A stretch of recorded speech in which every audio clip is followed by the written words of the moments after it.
항상 기뻐하라, 쉬지 말고 기도하라, 범사에 감사하라. 이것이 그리스도 예수 안에서 너희를 향하신 하나님의 뜻이니라. 아멘. 제가 목회를 하다 보면요, 교회 안에서 충청도 양반 같은 성도님들을 자주 뵙게 됩니다. 충청도 양반. 제가 한 특정 지역에 대한 비하하는 발언은 아닙니다. 오해하지 마세요. 그냥 편하게 들으시기 바랍니다. 주로 이런 분들이죠. 요즘 코로나로 힘들지 않으세요? 그럼 뭐라 대답하시냐면요, 괜찮아요. 이렇게 대답하시고. 요새 가정 생활 어떠십니까? 어려움 없어요? 아, 괜찮아요. 직장 생활은 어떠십니까? 요새 괜찮으세요? 어려움 없어요? 물으면요, 괜찮대요. 다. 모든 질문에 대해서 괜찮다고 말씀하시는 분. 근데 정말 괜찮아서 괜찮다 하면 문제가 없는데, 괜찮지 않은데 괜찮다고 이야기하셔요. 왜 그러냐면요, 유교적 체면 문화가 있잖아요. 체면 문화가 있다 보니까 그냥 속에 있는 이야기 안 하고 그냥 괜찮다고만 이야기하면서 넘어가시는 거죠. 물론 목회자를 향한 배려, 걱정할까봐 이렇게 하시는 것도 있겠지만, 어떻게 보면 이 유교적인 체면 문화가 우리 가운데 많이 이렇게 우리 안에 지금 담겨져 있습니다. 우리 삶에. 오늘 이 말씀에 대한 오해가 또 그런 어떤 괜찮아요라는 그런 성도들을 더 많이 양산하고 있는 거 아닌가 생각됩니다. 오늘 말씀 읽으면서 여러분, 항상 기뻐하라, 쉬지 말고 기도하라, 범사에 감사하라, 이 말이 어려운 일 있어도 힘든 일 있어도 괜찮아 그렇게 해야 하는 것이 좋은 성도구나, 훌륭한 성도구나, 이렇게 오해하는 것이죠. 오늘 항상 기뻐하라, 쉬지 말고 기도하라, 범사에 감사하라, 이 말씀은 어떤 행동에 대한 요구가 아닙니다. 만약 행동에 대한 요구라면 여러분, 상가집에 가서도 뭐 해야 됩니까? 기뻐해야 됩니까?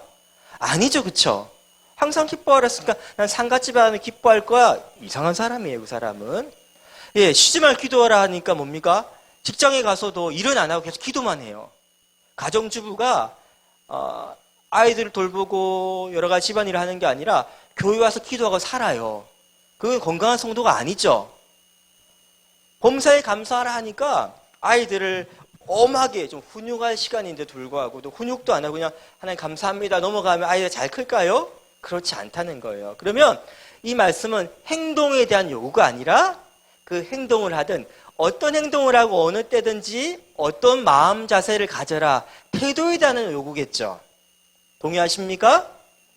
다시 말하면 하나님을 의식하기 때문에 항상 쉬지 말고 모든 일에 하나님 향한 기쁨과 감사와 기도하는 마음으로 살라는 것입니다. 목사님, 그러니까 더 부담스럽단 말이에요. 세상의 어떤 도덕과 윤리는 행동만을 문제 삼잖아요. 어떻게 해야 돼, 하지 말아야 돼, 이 이야기 하는데, 하나님은 사람이 중심 보시니까 우리의 속마음, 내면의 동기조차도 뭐예요? 바르게 하라는 거 아닙니까? 이게 더 힘들어요.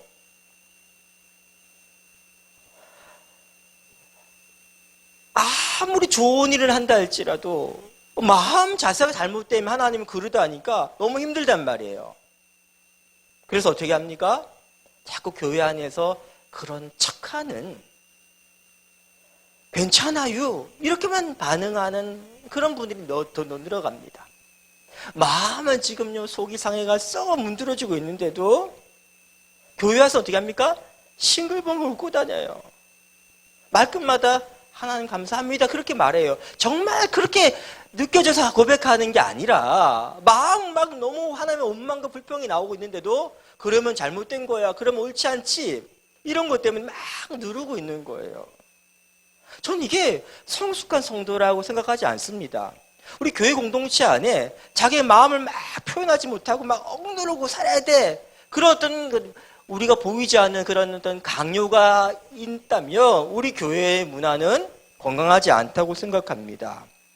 오늘 말씀을 우리가 바라볼 때 항상 기뻐하라, 신을 기도하라, 범사에 감사하라, 큰 부담감으로 와닿는 이유가 우리 어떤 말씀을 주목하기 때문입니까? 이것이 바로 하나님의 뜻이다, 하나님 우리에게 요구하고 있어. 명령이야. 그것을 우리가 주목하다 보니까 우리 마음이 힘든 거예요. 여러분, 우리가 하나님 뜻이니라. 하나님께 우리 명령하신 거야. 이거 더 주목할 게 뭡니까? 그리스도 예수 안에서란 단어예요. 여러분, 하나님을 오해하지 마시기 바랍니다. 하나님은 우리의 마음조차도 통제하고 억압하는 독재자가 아니에요. 그분은 결코 자기 백성에게 비인격적으로 대우하시면서 불가능한 명령을 강요하는 분이 아니란 말입니다. 우리가 항상 기뻐하고 시심을 기도하고 범사에 감사할 수 있는 그 이유는, 그 근거는 우리가 예수 그리스도 안에 있기 때문에 그런 거예요. 여러분 지금 예수 그리스도 안에 계시죠? 아멘이십니까? 자, 그럼 예수 그리스도 안에 머물게 된 근거가 여러분의 선택과 여러분의 노력과 수고의 결과물입니까? 아니죠. 전적으로 주님의 십자가의 보혈의 공로로 우리가 예수 안에 있게 된 것이죠. 우리 예수 안에 거하게 된 거, 그 생명의 풍성함 우리가 공급받게 된 것은요, 우리가 잘나서 그런 것이 아니라 주님께서 우리의 모든 집값을 대신하심을 통해서 십자가의 보혈의 공로로 인해 우리가 그리스도 안에 머물게 하셨죠. 자, 그렇다면 보세요. 우리 예수 안에서 하나님 뜻이니라, 이거는요, 내가 널 구원했으니까 넌 이건 해야 돼, 이런 말씀이 아니라 너희가 예수 안에 있기 때문에 지금 너희가 누릴 수 있는 특권이야, 그거예요. 우리가 예수 안에 머물러 있는 것도 우리의 공로가 아니라면, 우리가 예수 안에 있는 것 자체가 하나님 전적 은혜라면, 항상 기뻐하고 시심을 기도하고 범사에 감사할 수 있는 것은요, 그리스도 예수 안에 있는 모두가 누릴 수 있는 특권이란 말입니다. 다시 말하면 기질적으로 이런 분들 계시죠. 덜 신경질적이고 예민하시고 막 투덜대는 분들, 그런 분이라 할지라도 어릴 때 그런 어떤 가정의 어떤 배경 가지고 막 억눌려가지고 고통 많이 받아가지고 그 뒤틀린 마음의 모습이 있다 할지라도, 그런 분이라 할지라도 예수 안에만 있으면 뭐예요? 누구든지 항상 기뻐하고 시심을 기도하고 범사에 감사할 수 있다는 말입니다. 아멘. 우리 삶 가운데 도저히 감당할 수 없는 고통이 쓰나미처럼 밀려닥칩니다. 하나가 아니라 파도처럼 계속 밀려오는 거예요. 그런 경험 있으십니까? 집에 있는데 잠깐 나가보니까 택배가 하나 왔어요. 택배 왔구나. 아이가 집에 들고 나니까 1시간 또 있다가 나가면 또 뭡니까? 택배가 또 쌓여있네. 계속 택배가 계속 배달되는 거예요. 그래서 아직 박스도 안 뜯은 택배, 계속 쌓여있는 것처럼 좋은 선물이 아니라 고통에, 고난에 종합 선물 세트들이 계속 우리 삶에 밀려와가지고 아직 하나 풀고 해결도 못했는데 또 밀려오고 정신을 차릴 수 없는 그런 상황이 온다 할지라도 그가 그리스도 예수 안에만 있다면 그는 뭐예요? 항상 기뻐하고 시험을 기도하고 범사에 감사할 수 있다는 말씀, 이게 바로 오늘 말씀이에요. 그게 복음이죠. 여러분, 이 놀라운 복음, 다시 말하면 그리스도 예수 안에 있는 자에게, 그 교회에게 하나님 주신 이 약속의 말씀, 이 말씀을 우리가 붙들 때 하나님 뜻이라는 것의 오해가 사라져버리는 거예요. 하나님 뜻이라는 것은요, 넌 좀 내 백성답게 좀 잘 살아봐, 사는 게 뭐야, 그런 의미가 아니라 우리 행복을 너무나 원하시는 하나님께서 예수님까지 내어주셨는데, 그 사랑하는 우리가 있는데 우리는 이제 어떤 삶을 산다고요? 이런 모시는 삶, 어떤 환경과 상황이라 할지라도, 어떤 나의 삶의 모습이라 할지라도 우리는 언제나 기쁨과 감사와 하나님과 소통하는 그 교제의 기도가 넘치는 그 승리의 삶을 살 수 있게 됐다는 거예요. 할렐루야. 여러분, 우리가 항상 기뻐한다는 거, 시험을 기도하고 범사에 감사한다는 건 대단한 능력입니다. 대단한 능력이에요, 이거는요. 헬라 철학자들이, 스토아 학파나 에피쿠로스 학파들이 추구하는 어떤 열심히 학문을 닦고 수련의 결과를 이렇게 표현합니다. 부동심, 흔들리지 않은 마음, 평정심, 비슷한 거죠, 그렇죠? 평온함을 유지할 수 있는 거. 그런 사람이 됐을 때 이 사람은 철인이다, 탁월한 사람이다, 열심히 진짜 철학자답다, 이렇게 이야기하는 거예요.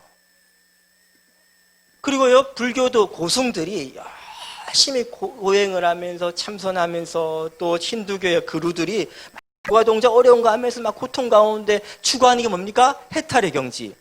지금 보세요. 항상 기뻐하고 심을 기도하고 범사에 감사하는 게 뭡니까? 바로 이 부동심, 평정심, 해탈의 경지를 이야기하는 거예요. 이 능력이 우리 애쓰고 수고해서 획득하는 것이 아니라 누구든지 그리스도 예수 안에 있으면요, 이런 존재가 되었다는 거예요. 할렐루야. 여러분, 오늘 우리는요, 특별히 가운데서 어떻게 우리가 복음 안에서 범사에 감사할 수 있는가에 대해서만 좀 이렇게 구체적으로 나누고 싶어요. 오늘 감사주일이니까 다른 것보다 어떻게 우리가 하나님 앞에서 그리스도 예수 안에 있기 때문에 늘 감사할 수 있는 근거, 이유가 뭔지에 대해서 하나하나 생각해 보면서 우리가 감사할 수밖에 없는 그 이유와 근거를 확인하여서 감사의 능력으로 행복을 누리고 행복을 나눌 수 있는 저 여러분들에게 축복합니다. 왜 성도는 범사에 감사할 수 있을까요? 첫 번째 같이 한번 읽어볼까요? 시작. 그리스도 예수 안에 있을 때 장미꽃 감사할 수 장미꽃 가시에도 감사할 수 있는 거예요. 범사는 모든 일이 아닙니까? 우리는 좋아하는 일, 내가 원했던 일이 일어나면요, 감사는 되죠. 근데 언제 안 됩니까? 원치 않는 어려움이 생겼을 때, 그때 이 장미꽃 가시에도 감사할 수 있는 사람이 바로 그리스도 예수 안에 있는 사람이에요. 우리가 이미 그런 사람이 되었다는 거죠. 여러분, 예상치 못한 어려움 만났을 때 우리는 어떻게 반응합니까? 왜 내게 이런 일이 생겼지? 이걸 나는 납득하고 받아들이는 자체가 쉽지가 않아요. 그리고 낯선 하나님 모습에 당황하게 되죠. 즉각적인 감사는 나오지 않습니다. 근데 여러분, 이 상황에도 여러분 기억할 게 뭐냐면, 이런 어려운 상황이라 할지라도, 예상치 못한 일어난 일이라 할지라도 그 모든 일들이 하나님의 계획 아래에서, 하나님의 주권 아래에서 진행되고 있는 것이다. 동의하십니까? 아멘이십니까? 바로 그거예요. 그래서 우리는요, 이런 일이 일어난다 할지라도 심지어 장미꽃 가시에도 감사할 수 있는 것입니다. 제가 여러분한테 지금 손에는 없지만 장미꽃 하나를 안겨드릴게요. 한 송이 좀 약합니까? 한 다발씩 안겨드릴게요. 상상해 보세요. 내 장미꽃 받았어요. 화가 나신 분 있습니까? 목사님 나한테 왜 장미꽃 주셔? 그런 분 계세요? 없으시죠? 장미꽃 받으면 행복하잖아요. 예, 아름다운 장미의 자태를 보면서 기분 좋기도 하고, 또 뭐가 좋습니까? 그 향기가 너무 좋죠. 행복하게 만들죠. 그렇죠? 자, 그런데요, 자, 장미를 받았을 때, 그 선물로 받았을 때 모두 함께 따라옵니까? 가시도 따라오죠. 목사님, 난 가시는 빼고 주세요. 가능합니까? 장미라는 그 존재에는요, 향기와 아름다운 자태만 있는 것이 아니라 가시도 포함되어 있는 거 아니에요. 물론 그 가시가 좋지는 않을 거예요. 그 가시가 나를 찌를 때 아프기도 할 거예요. 하지만 제가 선물로 드렸잖아요. 목사님이 선의로 내게 주셨고 무슨 의미가 주셨겠지. 마찬가지예요. 하나님께서 우리 가운데, 우리 인생 가운데 장미라니 선물을 주십니다. 선물 주시는 하나님은 선하신 분이시죠. 그 선물 주기 위해서 하나님은요, 아들의 생명값을 지불할 대가를 치르셔가지고 귀하게 생명값을 주신 우리 삶이란 말이에요. 그러다 뭡니까? 비록 가시가 우리를 힘들게 한다 할지라도 지금은 왜 가시 주는지 이해는 되지 않지만 하나님이 선하시기 때문에 이 가시조차도 합력하여 선을 이루실 것이다. 하나님의 실수하지 않으신 신실하심과 그 선하심을 믿기 때문에 우리는 고백할 수 있는 것입니다. 로마서 8장 이렇게 바울이 고백합니다. 같이 읽겠습니다. 시작. 우리가 알거니와 곧 그의 뜻대로 부르심을 입은 자들에게는 모든 것이 합력하여 선을 이루느니라. 모든 것이 합력하여 선을 이루느니라. 장미꽃 가시라 할지라도 지금 이해할 수 없지만 반드시 합력하여 선을 이룬다는 거예요. 왜? 하나님이 우리를 사랑하시는 게 맞잖아요. 하나님이 그리스도 예수 안에 우리를 부르셨잖아요. 우리는 지금 그리스도 예수 안에 있잖아요. 하나님의 선하심이 우리를 딱 안고 있잖아요. 그 사랑하심이. 그렇기 때문에 뭡니까? 우리는 모든 것이 합력하여 선을 이룬 믿는 것입니다. 이거는 바울의 자기의 신앙의 경험을 통한 간증이라 생각해요. 바울의 인생에도 육체의 가시가 있었잖아요. 그 질병 때문에 얼마나 힘들었습니까? 선교 사역을 하는데 이게 계속 걸림돌이 된단 말이에요. 너무 고통스러워서 하나님이 가시 좀 거두어가 달라고 3번이나 간절히 기도했대요. 하나님께서 어떻게 대답하셨을까요? 거두어가 주셨을까요? 아니에요. 여전히 가시를 주셨어요.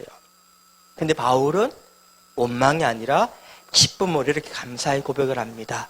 고린도후서 12장 9절에 그 고백이 나오는데 한번 같이 읽어볼게요. 시작. 나에게 이르시기를 내 은혜가 네게 족하도다. 능력이 약한 데서 온전하여 짐이라 하신지라. 그러므로 도리어 크게 기뻐함으로 나의 여러 약한 것들에 대하여 자랑하리니 이는 그리스도의 능력이 내게 머물게 하려 함이라. 그래요. 하나님의 은혜가 바울에게 충분하다는 거예요. 지금 바울이 자족한다는 거예요. 감사한다는 거예요. 왜? 내가 능력이 약할 때, 다시 말해 가시에 찔릴 때, 고통스러울 때 어떤 일이 난다고요?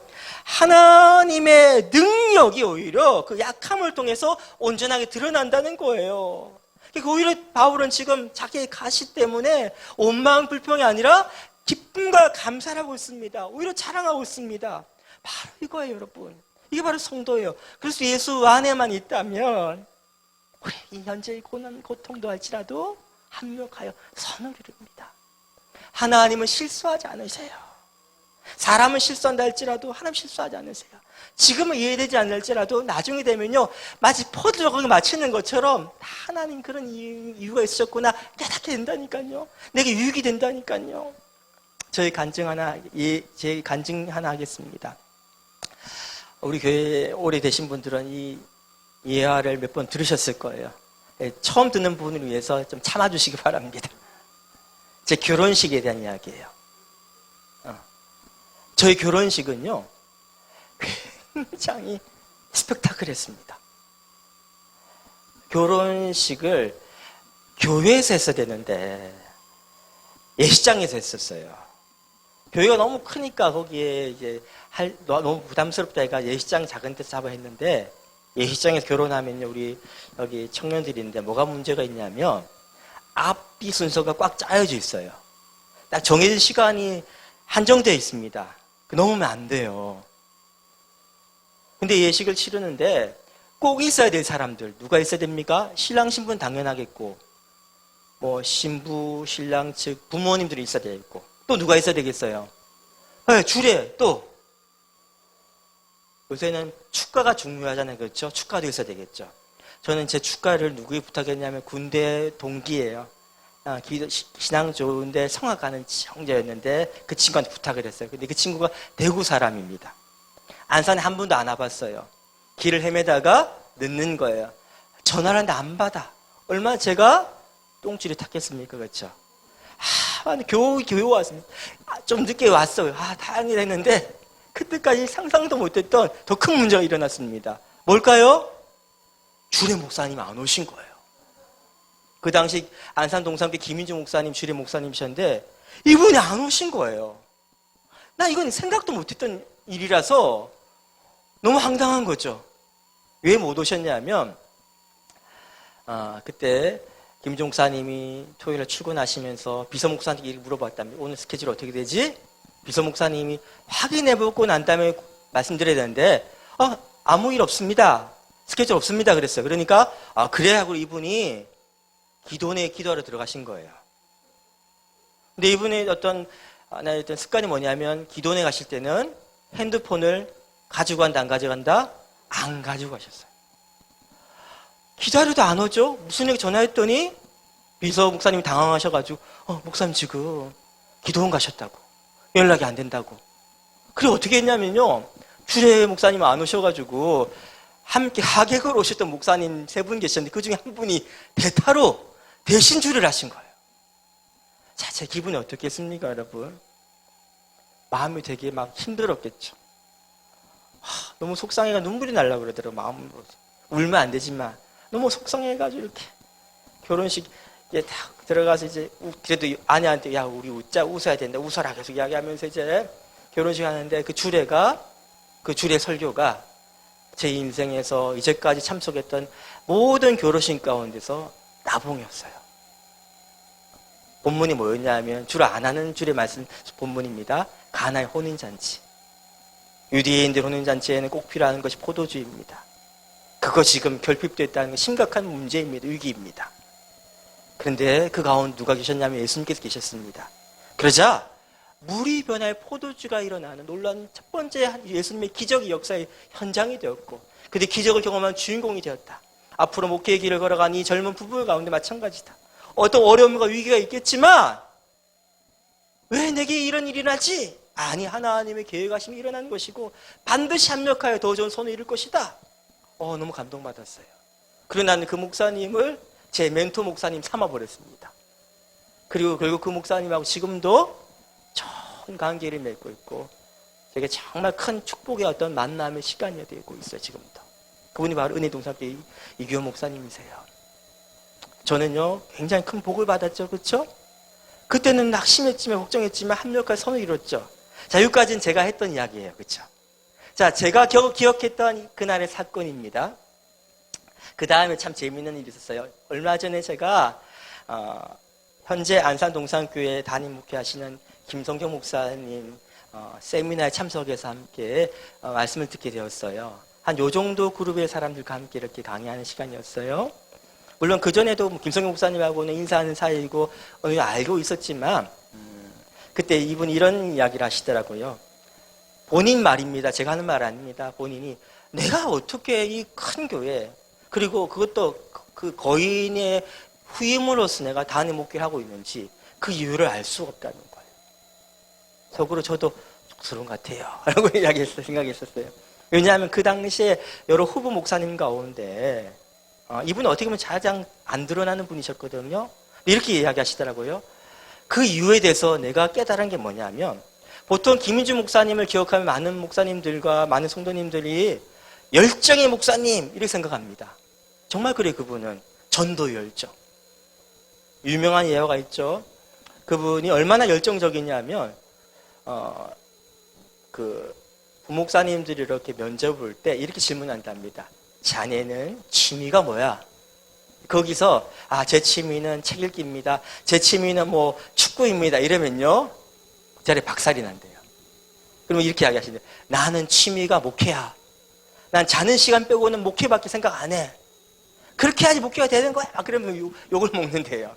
그 열정의 목사님이신데, 김성현 목사님은 비서로 있을 때 김민종 목사님 생각하면 늘 김민종 목사님은 관용의 목사님으로 떠오른대요. 왜냐하면 자기가 비서 생활할 때, 목사님 비서할 때 대형 사고를 여러 번 쳤답니다. 잘려도 충분한 이유가 있는 그런 어떤 사건들을 일으켰을 때마다 김민종 목사님이 이렇게 이야기하신대요. 김성현 목사님은 정말 탁월하신 목사님이야. 내가 볼 때 당신은 97점짜리 목사님이야. 근데 딱 3점이 모자라가 100점이 안 되는 것 같아. 조금만 더 디테일하게 챙기면 목사님은 100점짜리 목사님입니다 하고 오히려 격려해 주셨대요. 막 혼내고 책망하지 않고 격려해 주셨대요. 기다려주고 관용해 줬대요. 그래서 뭡니까? 본인이 담임 목회로 지금 하고 있다. 그 중에 여러 가지 예를 들더라고요. 그 가운데 대표적인 예가 뭡니까? 본인이 비서로 있을 때 젊은 청년 부부가 있는데, 그때 목사님이 줄이 나가야 되는데 자기가 잘못 정해 펑크가 난 거. 자기 실수를 해가지고 결국 목사님이 너무나 민망했던 그 순간을 이야기하면서, 방이 끝나고 나면서 제가 속으로 웃으면서 이렇게 이야기했죠. 목사님 찾아가요. 목사님, 그 3점이 누군지 알아요? 바로 저예요. 무슨 말이죠? 목사님 그때 그 실수해가지고 펑크 낸 게 바로 전데, 제가 이야기를 왜 드리냐면, 목사님 그 마음이 부담 갖지 마세요. 그 실수가, 사람은 실수했지만 하나님 실수하지 않으셨어요. 맞아, 그 사건이에요. 김성경 목사님도 그렇고 저한테도 굉장히 좀 힘든 순간이었지만 뭡니까? 그 사건을 위해서 저는 여기 이규호 목사님을 통해서 이 목회의 길이 열리기 시작했고 놀라운 축복을 받았고, 그분도 뭡니까? 이렇게 김인종 목사님 통해서 관용을 선물로 받아가지고 결국 하나님께서 두 젊은 목회자들을 앞으로 목회 길을 걸어가기 위해서 예비하신 하나님의 일이더라고요. 여러분, 인생에 만난 예기치 못한 어려움 가운데 낙심하지 마십시오. 왜 내게 이런 일이? 아닙니다. 하나님은 실수하지 않으세요. 모든 것이 합력하여 선을 이루십니다. 왜요? 우리가 지금 그리스도 예수 안에 있기 때문입니다. 그래서 우리는요, 원치 않은 장미국 가시에도 감사할 수 있는 그 특권을 누리고 있는 것입니다. 두 번째, 성도가 범사에 감사할 수 있는 이유는요, 같이 한번 읽어볼까요? 시작. 그리스도 예수 안에 있을 때 말씀을 믿고 압북 감사를 할 수 있기 때문입니다. 압북 감사. 압북 감사. 우리 속담에 뒷북 치지 마라 이런 말이 있죠. 자, 원님이 행차하십니다. 임금님 행차하십니다. 자, 고족대가 북치는 사람이 북을 막 치면서 외쳐야 됩니다. 행차 준비하세요. 사람들에게 알려야 됩니다. 그런데 타이밍을 놓쳐가 행차가 지나고 난 다음에 북치면 어떻게 됩니까? 쓸데없이 북친다고 욕먹겠죠. 감사는 타이밍이 중요합니다. 안타깝게도 많은 분들이요, 감사를 오해해가지고 내가 기도했는데 간절히 원했는데 그 일이 이루어지고 난 다음에 뭡니까? 감사를 하려고 해요. 어떤 의미에서는 감사도 이것도 귀한 거지만 어떤 의미 이거는요, 뒷북 치고 있는 거예요. 진짜 감사는 뭔지 아십니까? 아직 그런 일이 일어나지 않았어요. 하지만 하나님 약속의 말씀 붙잡고 미리 먼저 선제적으로 감사를 고백하는 것. 그 압북 감사가 바로 하나님의 가슴을 요동치게 하는 북소리란 말이에요. 대표적으로 예수님이 그러셨죠. 예수님이 죽은 나사로의 무덤 앞에서 하나님께 간절히 기도하고 난 다음에 이렇게 고백하십니다. 우리 요한복음 11장 41절 말씀 같이 읽어볼게요. 시작. 돌을 옮겨 놓으니 눈을 들어 우러러 보시고 이러시되 아버지여 내 말을 들으신 것을 감사하나이다. 보세요 여러분, 나사로가 살아났어요 지금? 여전히 죽어 있어요. 그에게서 치질썩 냄새가 코를 찌른단 말이에요. 변화된 게 있습니까? 아무것도 없죠. 근데 예수님은 어떻게 하십니까? 하늘을 우러러 하나님께 뭐하고 계십니까? 감사기도하고 계시죠. 왜? 하나님께서 내게 약속하신 약속의 말씀을 붙잡고 있기 때문에. 그 말씀이 아직 이루어지지 않았지만 너무나 약속하신 건 반드시 성취하신 하나님이시기 때문에 뭡니까? 그것을 신뢰하기 때문에 예수님께서 감사 고백하신 거예요. 여러분, 이게 바로 성도란 말입니다.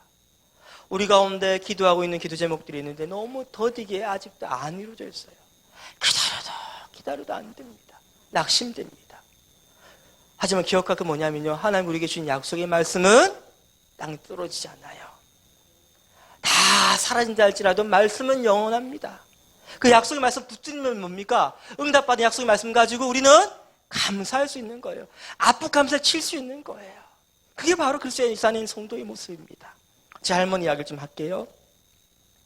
저 할머니는요, 새벽마다 부르시는 기도의 제목들 가운데 여러 기도 제목이 있지만 하는 게 뭐였냐면 삼촌들이, 저희 외삼촌들이 예수 믿는 거예요. 신앙생활 하는 거예요. 이 할머니, 우리 할머니 기도는 이게 한두 해 한 것이 아니라 수십 년째 하고 있었습니다. 그런데 할머니의 기도에 전혀 무관하게 삼촌들은 여전히 술을 즐기고 신앙생활 하지 않았었어요. 제가 청소년 때였는데 좀 약간 삐딱선을 타가지고 그런지 뭔가 하나님에 대한 약간 반항심도 있고 해가지고 할머니한테 가슴이 이렇게 아프게 했어요. 할머니, 전 할매라 그랬거든요. 할매, 기도는 소용없어. 봐, 할매 열심히 잠도 안 자고 생만 기도하지. 하루 빠지지 않고 기도하지. 그런데 봐, 삼촌들 봐. 어디 예수 믿을 것 같아? 다 술 먹고 막 저렇게 사고 치고 다니는데 할매 기도 헛수고야, 쓸데없어. 그랬어요. 그러나 할머니 너무 속상하셨대. 왜? 남들이 그래 말한다 할지라도 너는 그렇게 말하면 안 되는데 왜? 제가 그래도 열심히 신앙생활 했기 때문에 할머니 이쁨 많이 받고 할머니 저한테 늘 소망하는 게 있었기 때문에 특별하게 대하셨는데 제가 그렇게 말하고 너무 가슴이 아팠던 거예요. 그래서 그날 울면서 기도했어요. 하나님께, 하나님 내가 이런 소리 듣습니다. 제 새끼한테 이런 말 들었습니다. 너무 가슴 아파요. 속상해요 하나님. 근데 그때 하나님께서 이렇게 할머니께 응답하셨대요. 저희 삼촌들 이름입니다. 충이기, 현이기는 다 내 것이다. 다 내 거다. 그 말씀을 붙잡고 난 다음에 그 다음날 저한테 오더니 얼굴 환해지셔가지고 하나님 이렇게 응답했다는 거예요. 그리고 기뻐 감사하셨어요. 자, 그러고 나면 바로 삼촌들이 돌아왔을까요? 아니에요. 우리 할머니는 돌아가실 때까지 삼촌들이 신앙생활하는 거 못 봤어요. 근데 지금은 어떨까요? 그 삼촌들 분들이 몸이 많이 편찮으신데 이제 다른 소망 없어요. 주님 바라보고 살아요. 믿음이 생겼어요. 예, 바로 그거예요. 우리 가운데서 하나님께서 너무 더디게 응답하신다 할지라도 그 더디고 오랜 기다림이 하나님의 우리의 기도에 귀를 막고 계신 게 아니란 말이에요. 여러분, 내일 해가 뜰 겁니까? 안 뜰 겁니까? 해가 떠요? 안 떠요? 예, 해가 늘 뜨죠. 그렇죠?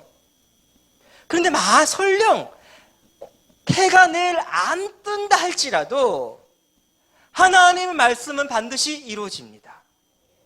도저히 그건 안 일어난 일이지만 그런 일이 일어난다 할지라도 하나님의 말씀은요 반드시 이루어지는 거예요. 변함이 없단 말입니다. 이것이 확실하다는 거예요. 목사님, 그 증거가 어디 있습니까? 그리스도 예수 안에 있잖아요. 우리가 예수 안에 있다는 말은 예수의 부활에 참여하고 있다는 것입니다. 예수님께서 사망 권세를 깨뜨리셨잖아요. 승리하셨잖아요. 우리가 아무리 고통 현장 가운데 우리가 쓰레기처럼 던져진다 할지라도, 우리는 끝장난 것이 느껴진다 할지라도 우리는 부활의 승리에 참여하고 있는 거예요. 우리 인생은 예수님의 부활의 그 연속구의 그 다음 이야기를 쓰고 있는 거예요.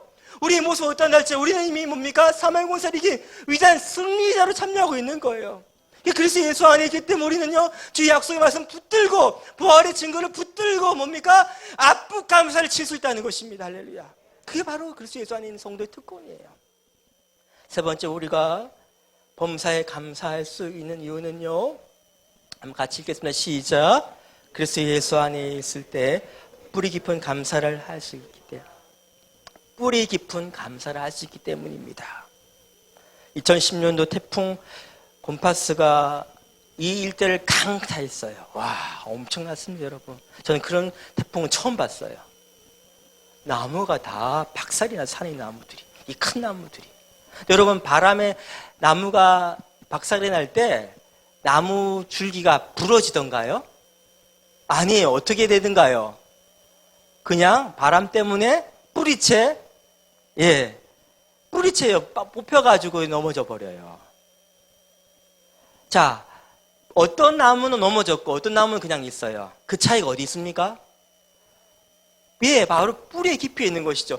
우리 눈에 보이는 나무가 얼마나 아름드리 크고 튼튼하고 잘 생겨, 그게 중요한 게 아니라 보이지 않는 뿌리의 모양이라는 거예요. 뿌리의 모양에 의해서 뿌리가 튼튼하고 잘 박혀 있으면요 끄떡없는데, 뿌리가 얕으면요 넘어진다는 거예요. 뿌리 깊은 나무가 바람에 흔들리지 않는다는 겁니다. 자, 우리의 감사의 뿌리가 어디 다 있습니까? 세상 사람들은요, 보이는 것에 감사하며 살아요. 원하는 것이 이루어진 감사하며 살아요. 우리의 감사는 어디 있습니까? 근원적인 감사는 그래서 예수 그리스도의 그 사랑과 은혜에 담겨 있는 거 아니겠습니까? 그래서 우리의 감사는요, 뿌리 깊은 감사가 성도는 있기 때문에 어떤 상황에서도 범사에 감사할 수 있는 거예요. 태풍이 인생이 밀어닥친다 할지 감사할 수 있는 거예요. 얼마 전에 그 다니엘 기도의 박광식 선교사님 간증 들으셨습니까? 이 간증을 좀 들어보면 좋겠어요. 너무 좋더라고요. 저는 그 유튜브에 구독하면서 그분 이제 그 색소폰 연주도 듣고 있는데 너무 좋아요. 이분이 우리 이렇게 도전했죠. 여러분, 만약에 여러분이 정말 극단적인 상황입니다. 교통사고가 나가지고요, 다 마비되고 꼼짝할 수 없어요. 그런 절망적인 상황에서도 전신 마비가 안 해도 여러분, 예수님만으로 만족하시고 행복할 수 있어요? 또 이런 질문했죠. 화상을 입었어요. 전신 화상을 입었어요. 이제는요, 입도 못 열고 눈밖에 끔뻑끔뻑 못해요. 너무 고통 가운데 지금 있습니다. 그 화상 때문에 막 피부가 다, 조직이 다 문드러지고 있습니다. 이런 상황에서 여러분, 예수님만으로 행복하고 감사할 수 있습니까? 기뻐할 수 있습니까? 저도 그 질문을 저에게 던졌어요. 난 이런 순간 행복할 수 있을까? 행복한 동산교회 목사로 행복할 수 있을까? 내가 늘 행복하라고 선포하는 행복할 수 있을까? 자신이 없어요. 왜냐하면 제가 제 자신 알거든요. 저는요, 좀만 좋은 일 생기면 했다가 좀만 어려운 일 있으면 막 푹 낙심하고 왔다 갔다 해요. 여러분 볼 때는 목사님 괜찮아 보이지만 우리 애들은 알아요. 좀만 기분 좀 했다가 좀만 뭐 하거나 막 그래요 제가. 그러니까 제 의지, 제 어떤 결단으로는요, 안 돼요, 안 돼. 안 돼요. 안 되겠다라고 제가 절망했을까요? 아니요. 다시 생각하면서, 묵상하면서, 할 수 있다고 고백했어요. 왜요? 제 의지, 제 능력을 신뢰해서가 아닙니다. 제 감사의 뿌리가 누구이기 때문입니까? 예수 그리스도이기 때문에. 다시 말하면 이 말이에요. 내가 예수님만으로 행복할 수 있다. 그 이야기는 내가 그만큼 예수님 많이 사랑해요. 내가 사랑의 주체가 돼야 내가 이렇게 사랑하고 내가 헌신하고 이런 게 아니란 말이에요. 내가 이렇게 살아왔으니까 이렇게 할 겁니다. 이게 아니란 말이에요. 다시 말하면 내가 예수님만 행복할 수 있는 이유는 예수님이 나만으로 행복해 하시잖아요. 예수님이 나 영혼 구원하는 것만으로 하나님께 감사하시잖아요. 기뻐하시잖아요. 나로 너무나 소중하게 행복해 하신단 말이에요. 그걸 내가 이제 알아요. 예수님은 나 하나 살리기 위해서는요, 생명도 버릴 정도로 그 나를 기뻐하시고 사랑하신단 말이에요. 나만으로 만족하신단 말이에요. 행복해 하신단 말이에요. 내가 이제 알아요. 그 주님 마음 아니까 뭡니까? 주님 마음 내가 아니까 나도 주님 마음을 알기 때문에 그렇게 할 수 있다고 고백하는 거예요. 내가 그렇게 하겠다는 근거는 내가 아니라요, 주님이 그 사랑에 나 붙들기 때문에 내가 그렇게 할 수 있다고 고백하는 거예요. 예를 들어드릴게요. 어떤 재벌 2세에 잘생기고 공부도 많이 하고 누구나 부러워하는 1등감 신랑감이었던 멋진 남자가 있습니다. 근데 이 남자가요, 정말 초라한 모습에 집도 가난하고 그리고 성격도 평범하고 심지어 장애가 있는 한 여자를 사랑합니다.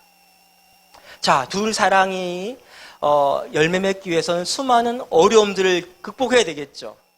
주변에 반대도 있을 때이고 그 외에 수많은 어떤 사람들을 어떻게 바라볼까 시선에 대한 부담감도 있을 때고 참 여러 가지 어려움이 있겠잖아요. 그렇죠? 그 사랑을 이루기엔 많은 장벽들이 있잖아요.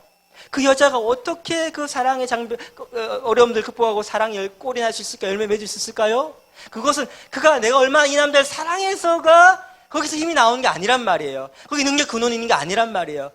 어떻게 이 여자가 이 남자를 끝까지 사랑하면서 갈 수 있냐면요, 이 남자가 얼마나 자신을 사랑하는지를 알게 될 때, 이 남자가 나는 재산 다 잃어도 상관없어요.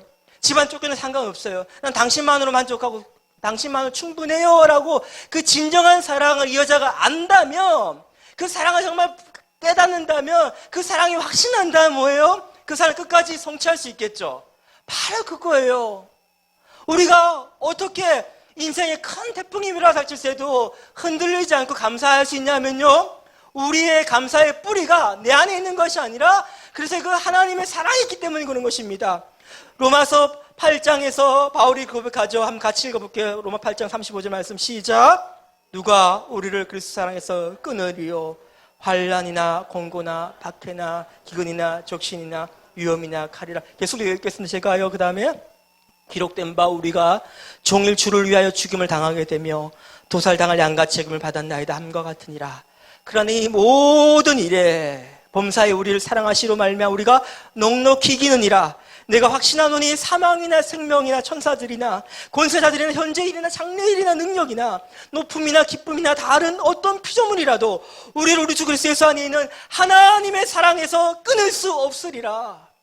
그 사랑이 우리를 붙들기 때문에 우리의 감사의 뿌리가 바로 이 하나님의 확실한 사랑이기 때문에, 그 사랑의 확증된 증거인 십자가이기 때문에, 그 사랑 우리를 에워싸고 있기 때문에요, 우리는 넉넉히 이김을 고백할 수 있는 거예요. 어떤 상황에 넉넉히 감사를 고백할 수 있는 거예요. 여러분, 우리가 다 잃는다 할지라도, 정말 극단적인 상황에 전부를 다 상실해버린다 할지라도 우리 뭐는 안 빼앗길 수 있습니까? 하나님의 사랑. 왜? 십자가에서 증명되었으니까. 그래서 우리는요, 그 한 가지만으로 절대 감사를 드릴 수 있는 거예요. 사랑하는 여러분, 여러분 안에 범사에 감사할 수 있는 능력과 여러분 가운데 정말 어떤 절망의 상황이랄지라도 우리가 그 가시 가운데서도 감사하고 더디게 기다린 가운데서도 앞으로 감사를 하고 그 절대적으로 뿌리 깊은 감사를 여러분 할 수 있나요? 범사에 감사할 수 있나요, 여러분? 설교 다시 해야 되겠네요. 범사에 감사할 수 있어요, 없어요? 나는 안 되죠. 난 안 돼요. 안 된다고 말이 밖을 안 나오는 이유는 내가 안 된다는 거예요. 맞아요. 동의해요. 난 안 돼요. 그런데 우리가 지금 어디 있습니까? 그래서 예수 안에 있죠. 다시 말해 내가 예수 안에 있음을 확신한다면, 예수 안에 하나님 사랑을 붙들고 확신한다면, 그 은혜가 우리 가운데 있음을 확신한다면 뭡니까? 우리는 그 어떤 환경이라 할지라도 감사할 수 있는 능력이 우리 안에, 예수 안에 우리가 있다는 거예요. 이게 우리 특권이라는 것입니다. 그래서 우리는 다른 거 할 필요 없어요. 우리 예수 안에 있음을 끊임없이 재확인하면서, 더욱더 예수 안에 우리가 있음을 우리가 다시 한번 점검하고 그 안에 우리 예수 안에 머물게 몸부림치기만 한다면요, 이 위대한 감사의 주인공을 됨을 통해서 어떠한 환경과 상황에서도 행복할 수 있는 행복의 주인공이 되는 것입니다. 저 여러분, 이 놀라운 특권을 누리며 나누는 우리 모두가 되기를 소원합니다.